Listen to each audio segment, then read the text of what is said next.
Are you on video or not? Wow.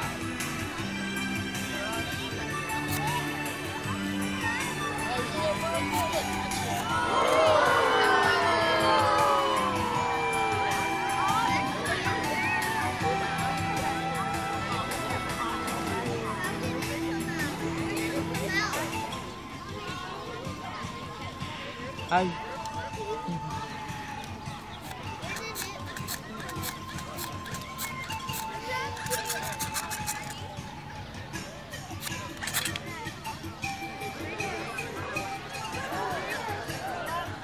Do the duck dance.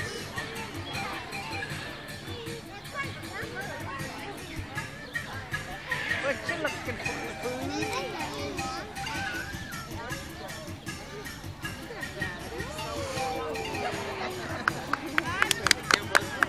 Ah, crap.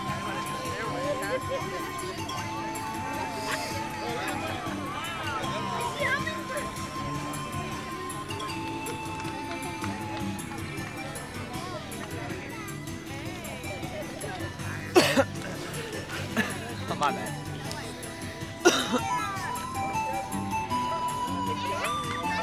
Oh, here he comes. Not yet.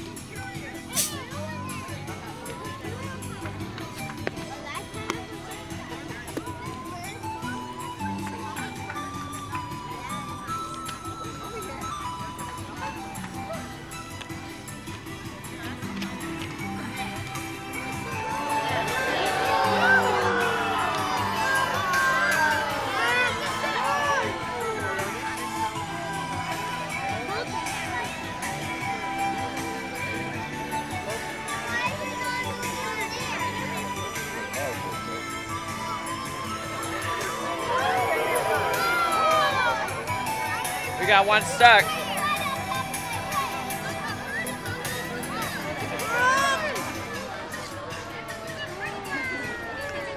Now that's nice.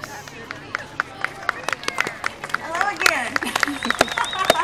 Hello. Thank you. My name is Rhonda McMullen. I'd like to welcome you here today to the Chaffee Zoo and to the Winged Wonders Bird Show. This summer, the bird show is being presented by the Fresno Chaffee Zoo Corporation. We do like thanking that group for that very generous sponsorship because that enables us to be here again with you this summer and for their commitment to conservation education. Yeah, I hope you guys enjoyed some of the birds we just showed you. Introduce those guys to you real quickly. We got started with a group of white homing pigeons who flew down from behind you back there. Then next up, coming around the corner from that direction, a large blue parrot. That was Cosmo. He is a hyacinth macaw. Most birds are found in the rainforest of South America. Then the big guy wandering around doing nothing close to what he was supposed to. That was Donk. He is an emu. Large flightless birds that are found in Australia. And last up, coming up over the fence and flying around today, those were our two East African crown cranes. Now, what we're going to be showing you is a free flight, natural behavior bird show. That simply means we don't clip any of our birds' wings. They're all fully capable of flight. Many of the birds will fly in the show one way or another. However, that also means different times during the show you could have birds flying right over your heads. So, for that reason, it is very important that everyone please stay seated and keep your hands down throughout the show. We'll try to make sure we let you know where all the birds are coming from now on, as best we can anyway. Today, it's kind of all over the place. So, we're going to officially get underway now with a very beautiful bird, that one you just got a quick glimpse of a little while ago. That is a Harris hawk. Harris hawks are found in the desert Southwest, Arizona, New Mexico, Texas, and again recently right here in California. Call the Harris hawk Hank. He is back in his crate back there behind you. We're going to have him come out and fly around some, and I'll tell you a little bit more about him as he does so. All right, this time we're all ready. Keep your eye on Hank, and here he comes. Here we go, Hank. Yep, this direction this time, buddy. There you go. Now again, he is a Harris hawk, and these types of birds are known for their intelligence and powerful flight. There's also a couple of other characteristics that are unique to the species of Harris hawk, such as hunting in family groups and living in colonies. These are very social birds in the wild, and that's uncharacteristic of most birds of prey. Now, did you know that almost 70% of all the birds of prey that are hatched in our country every year never live to be a year old? That's partially due to natural causes, it's partially due to loss of habitat, but it's greatly due to the fact that many of these birds are shot. Hawks this size are mistakenly called chicken hawks, and they're shot for that reason. When actually there's no such thing as a chicken hawk, and these birds very rarely, if ever, eat chickens. The natural diet of a hawk this size in the wild is small rodents, like rats and mice, gophers and ground squirrels, and they are very beneficial at controlling those rodent populations in the wild. Now, if you do have chickens in the yard and they are disappearing, weasels, skunks, opossums, raccoons, sometimes your neighbors, they're more likely to blame and not the hawks. Here we go, Hank. Last flight down this direction, buddy. Here we go. Hank, got to spin around there. This direction. He's still trying to figure out what's going on. That's some extra flights here, didn't you, buddy? Here we go, Hank. This is the easy one, all downhill. There we go. Finish up that treat, and you're finished. Off you go. There we are. Again, he is a Harris hawk. Cool. Thank you. Thanks. All right, well, one of the things we always try and do here at the Bird Show is to clear up old myths and misconceptions about birds. And believe me, there are many of them. For instance, how many out there have heard that if you touch a baby bird, the parents will come along, smell your scent on it, and then abandon it? So everybody's probably heard that. Oh, that's tight. Well, that simply isn't true. Birds, for the most part, have a very poor sense of smell. And there's just no way they can smell That's your a scent on their badass babies. bird. I want to catch one. Now, if you do happen to find a baby bird, the best thing that you can do for it most of the time is just leave it alone. Usually that bird's parents are somewhere just out of your sight, taking care of that young bird right where it is. Now, here in North America, we do have one type of bird, though, that does have a very good sense of smell, and that is a turkey vulture. They can actually locate their food just by their sense of smell alone. Now, we don't have a turkey vulture, so we can't show you one of those, but we do have the next best thing. A very close cousin is the black vulture. We call ours Beetlejuice. There he is. Now, one of the first things you're going to notice about Beetlejuice are the short feathers on his head and neck. There's a very good reason for those short feathers. You see, vultures eat carrion. Carrion is just a polite word for dead animals. Often along with those dead... No, here we go again. Nope, that direction. Along with those dead animals goes bacteria, and the sun is nature's way of sterilizing or killing the bacteria. Now, vultures have long feathers on their head and neck. You see the V? Some will be able to penetrate those feathers, getting right down to the skin to sterilize it, killing off all the bacteria that may have collected there. So you can see there's a very good reason for those short feathers on his head and neck. And again, he is a black vulture. There we go. Thank you. Alright, well, tropical rainforests, although only a small portion of our planet, are important to us for many reasons. First, they are home to almost half of all the plant and animal species that are found on our planet. Plus, they provide us with many of the things that we need to survive. Tropical rainforests affect our weather. They give us air, food, water, and about 40% of the medications that we're currently using today have origins in tropical rainforests. Now, they're also home to a lot of different species of parrots, and that's what we're going to be showing you next. Bring out a little guy we call Frankie. And Hi, Frankie is a dolphin's cockatoo. There he is. Now, parrots are up toward the top of the intelligence scale in the bird world. In order to demonstrate Frankie's intelligence, I do need the help of a volunteer. Got a bunch of you. Actually, I need someone that has a dollar bill. Everyone, most of the hands. Let's find the right one out here. There's a young lady in a green tank top right there. Do you have a dollar? She looks like she's not sure now that she's got picked. I got one right here. Can you hop up on the bench for me? I didn't want it further back. And show me that money again. All right, I need you to fold it in half. Good, fold it in half again. There you go. Now once more the other direction, so it makes a small square. Perfect. Are you afraid of birds? Good, straight out to your side. There you go, that's perfect. Frankie, show me what you do with that money fine. Hold real still. All the way out there, Frankie. Get the money, Frankie. Get it, grab it, got it, good boy, good. Good job. Now show where money goes. Yeah, it goes in my pocket. Good job, buddy. Thank you. Now, anybody got a $10 bill? I got 5. Not one hand, I'm kidding. Would you like your money back? You don't care? Really? No, this is the fun part. Hop up on the bench for me again. There you go. Hold out your right arm. Oh, wait, yeah. Okay, hold out your left arm, too. That's great. Flap real hard and fly down here and get it. Yeah. All right, hold out just one hand. Open your hand flat. There we go. Frankie, you'll fly out, walk out, and put that right back in your hand. Just hold real still, let Frankie do the work. In her hand there, buddy. Good boy. Good job, Frankie. There you go, buddy. Thank you. Now again, Frankie is a Goffin's cockatoo, and these birds are found in the rainforest of Indonesia. Now we don't expect you to believe they'd be out there flying around the rainforest looking for dollar bills, but it is a pretty good example of how they might pick up some of their nesting material or some of the other food items they might eat. Great job there, Frankie. Finish up that treat, buddy. You almost got it. Almost. Off you go. All the way down. Good boy.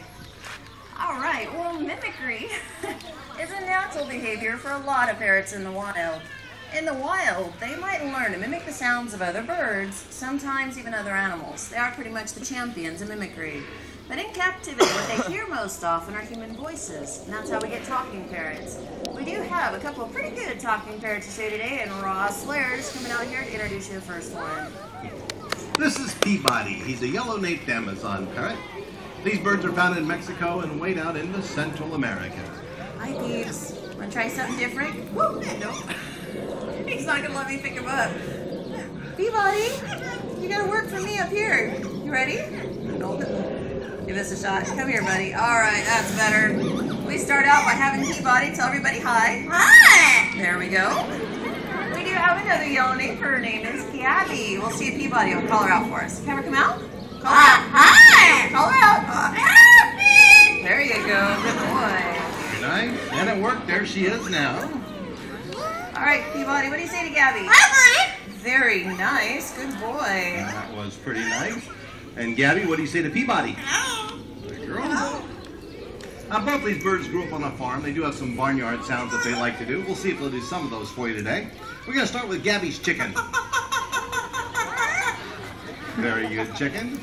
And they can both imitate a horse. Nice.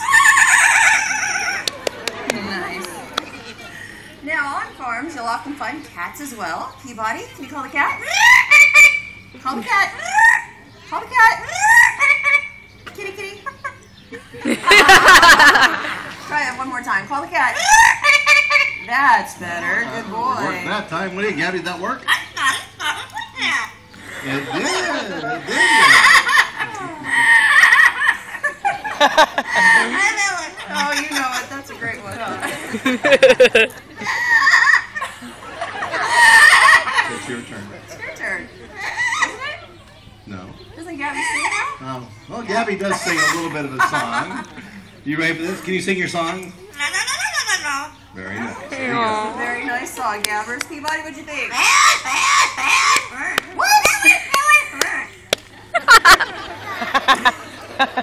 Everybody's a critic these days. I suppose he can do better? Actually, Peabody can do better. We can hardly wait.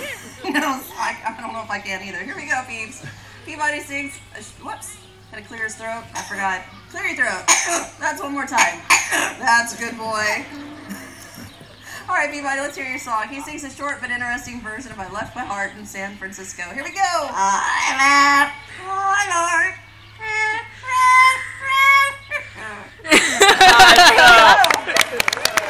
Whoa. That was great. Worth the wait. It was certainly interesting. We don't want you to rush off to your local pet store to buy a parrot thing that's going to talk or laugh like these two have. It's the vast majority of parrots in captivity that never do learn to talk or laugh. And it does take a pretty special bird to come out and do this in front of a group of people like this. All finished? I think so. It's not me, it's Hey, him. well, we got... There you go. I'll run Gabby through her routine real quickly for you once more. Let's start again with the chicken.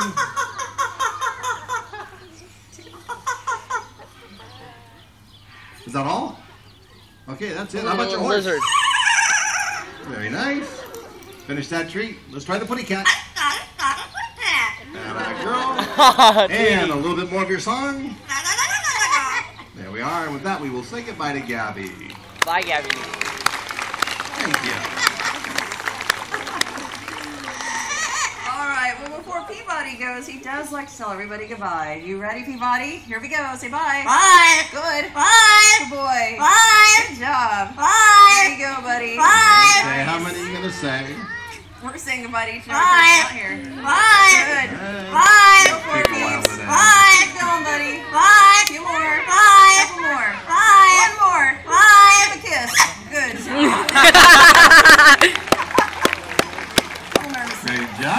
I want that bird. Well, we do have another parrot to show you now. We bring this next one out only for one reason. That's to talk to you a little bit about having parrots as pets. Now you've seen these parrots do some pretty fun things here today, and I'm sure that some of you are thinking that they must make great pets. Well, believe me, parrots have some natural behaviors that just don't make them very good pets at all for most people. They can bite very, very hard, and they chew on everything. But by far and away, the most challenging aspect of sharing your home with a parrot is their loud voice. We're going to show you why here in just a moment, Buddy. Buddy is our Moluccan cockatoo. Now, just like the other parrots, all the way down here, Buddy. Just like the other parrots you've seen today, Buddy's quite intelligent, very beautiful, but he also does this.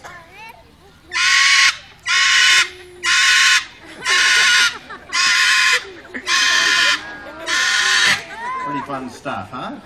I'm trying to imagine that every morning at sunrise.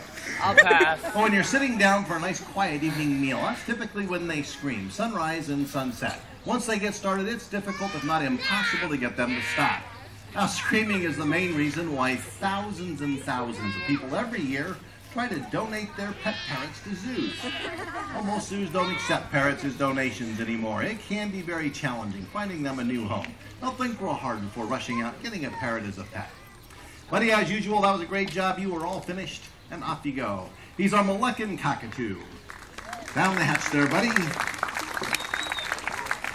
All the way down. You don't want to be out here for the next one, trust me. Here we go. Now, the forests of Europe and Asia are home to one of the most impressive predators found anywhere in the world. That's the Eurasian eagle owl. Now, there's also an interesting story that goes along with owls. I'm sure that most of you are familiar with the saying or the story of the wise old owl.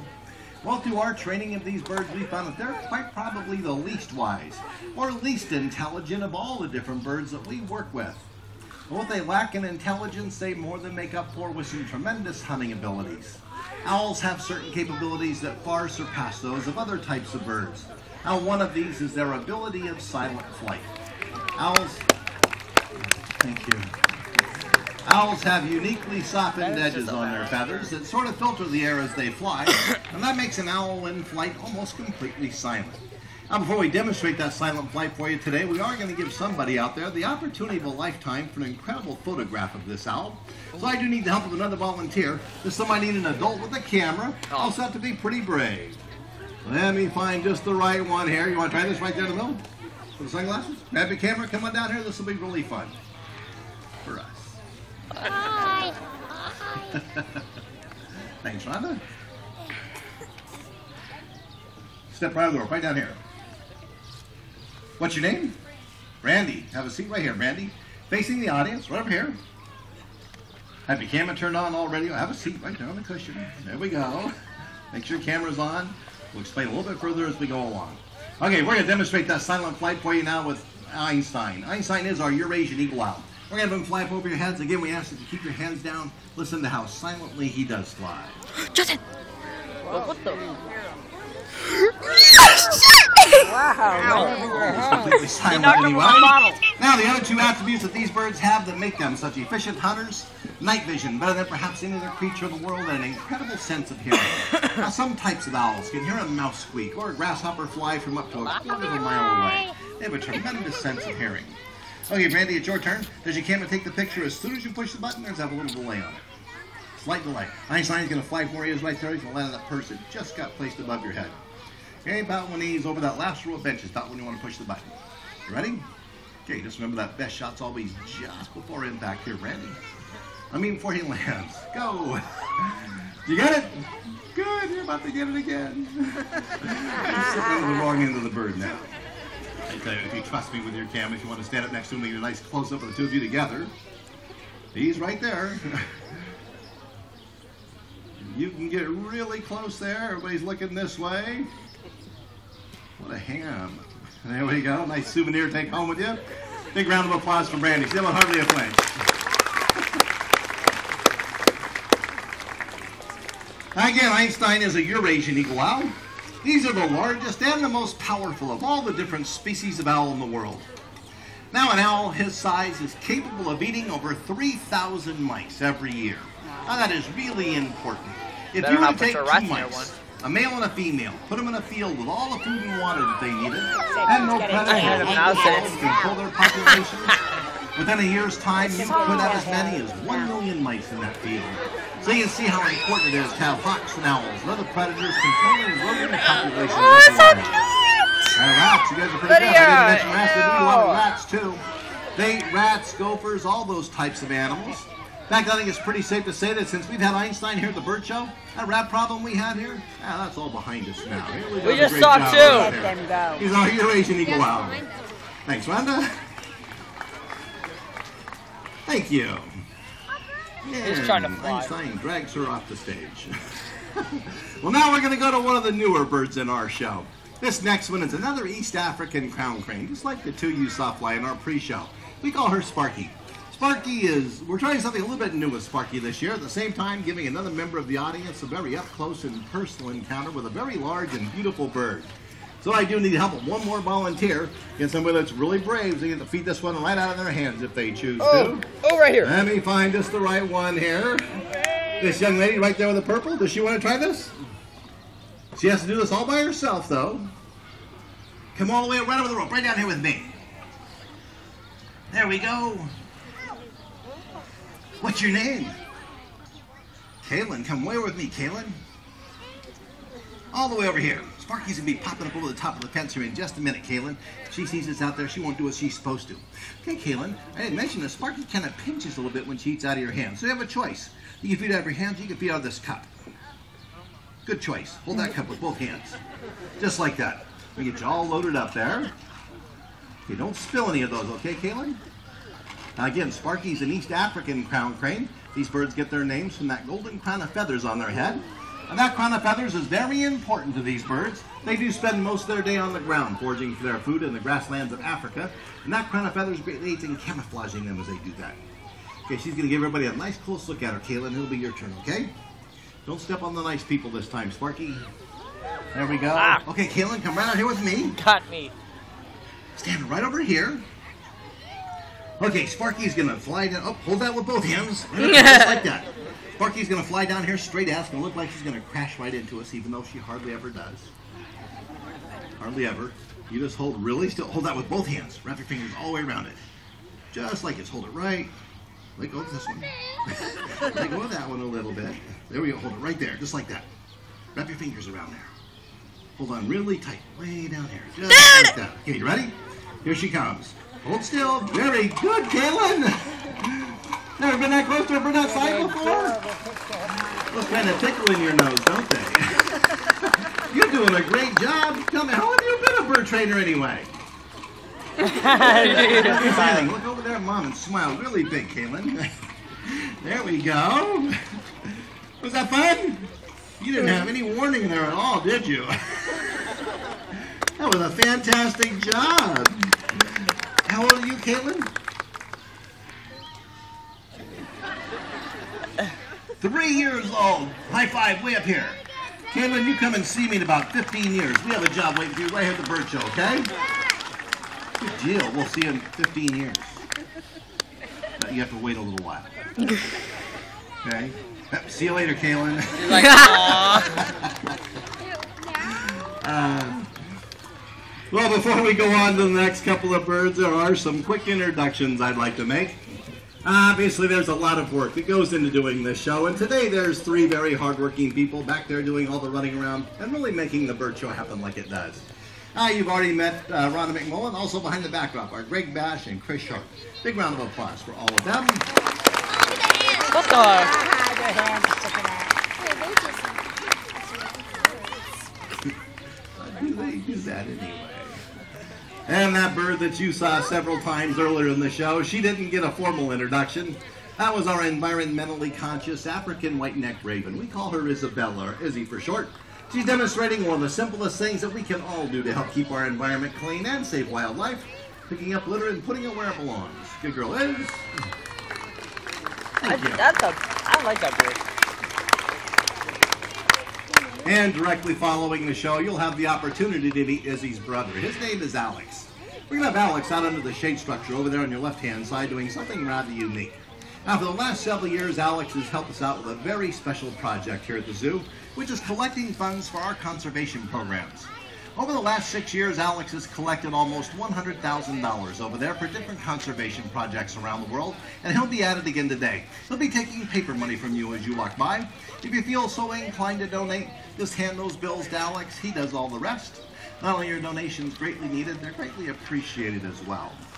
Now, we will stand with several other birds over there. We'll be able to answer any questions you might have. It's also an excellent opportunity to take photographs if you'd like to at that time. Well, today you've had the opportunity to meet birds from all around the world, and next you have the chance to see some of the most beautiful. Unfortunately, habitat destruction is a major concern today, and tropical rainforests in particular are under tremendous pressures. Now, we told you earlier in the show that tropical rainforests were home to almost half of all the plant and animal species found on our planet. Now, that does include these lesser sulfur-crested cockatoos from the rainforests of Indonesia. It's not me. Now, tropical rainforests are being destroyed at the rate of around 50 acres a minute. That's 2.5 times the size of our zoo that disappears every minute of every day. Now, along with that habitat destruction goes the extinction of as many as 10 species a day. These are all species that we rely on for our own survival. You see, all living things are connected and dependent upon one another for their own survival, including you and me. No one species can live here all by itself. And while there are numerous conservation success stories out there, many animals still need our help, like the blue and gold macaw and the green-winged macaw from the rainforests of South America. And while it's hard to imagine a world without beautiful creatures like these, with the ever-increasing human population and the destruction of wild places, I'm afraid that's a very real threat. But it doesn't have to be all doom and gloom out there, as we've learned with the peregrine falcon, the bald eagles, and the American alligators. All once on the very brink of extinction, in recent years, they've all been removed from the endangered species list. And while conservation is still a challenge we'll all face in the future, it is a challenge we can easily meet by making some simple choices in our lives. Today, for example, before leaving the show, just by choosing to put 25 cents, 1/4 into the parking meter right over here on your left-hand side, you will have protected 90 square feet of tropical rainforest. Rainforest that is home to the highly endangered hyacinth macaw, now found only in the rainforests of Brazil. We can conserve and recycle. We can shop wisely and support conservation programs such as the Chaffee Zoo. But most importantly, we always have to remember that this earth is our only home, and it is one of our greatest gifts. And it's up to all of us to protect it for future generations. We would like to thank you all for seeing our show today. You've been a wonderful audience, and we do hope you'll come back and see us again. Enjoy the rest of your day here at the zoo. Thank you.